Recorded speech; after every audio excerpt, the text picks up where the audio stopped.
તમારો પરિચય?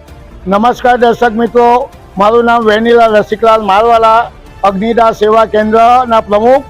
અગ્નિદાહ સેવા કેન્દ્ર દ્વારા સુરત શહેરની અંદર બિનવારસી મૃતદેહોનું વિનામૂલ્યે ન્યાય જાતના ભેદભાવ વગર અંતિમ સંસ્કાર કરતી સંસ્થા દ્વારા આજે આખા વર્ષમાં 203 જેટલા મૃતદેહોના અંતિમ સંસ્કાર કર્યા છે. તેઓનું ભાદરવા વધ 14ને શનિવારના દિવસે પવિત્ર તાપી નદીના કિનારા પર વૈદ્યરાજ મંદિરના અવારે શ્રાદ્ધ વિધિ કરવામાં આવી રહી છે.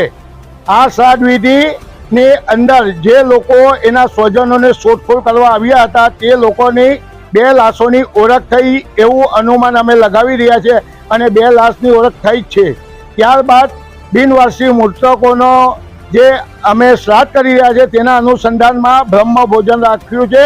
એ બ્રહ્મ ભોજનનું સ્થળ છે ઝાપા બજાર હાથીફળિયા રામજી મંદિરની વાડીમાં 6 વાગે રાખવામાં આવ્યું છે અને આ સંસ્થા 25 વર્ષથી કાર્યરત છે, જેમાં 7,500 જેટલી લાશોના દાહ સંસ્કાર કર્યા છે અને અત્યાર સુધીમાં 45 લાશોની ઓળખ થઈ છે. અને આ સંસ્થાની અંદર અમારા તમામ સ્વયંસેવકો અને અમારા ટ્રસ્ટીગણો ખરા પગે ઊભા રહીને આ કાર્યની અંદર ખભે ખભા મિલાવીને અમને સહકાર આપે છે.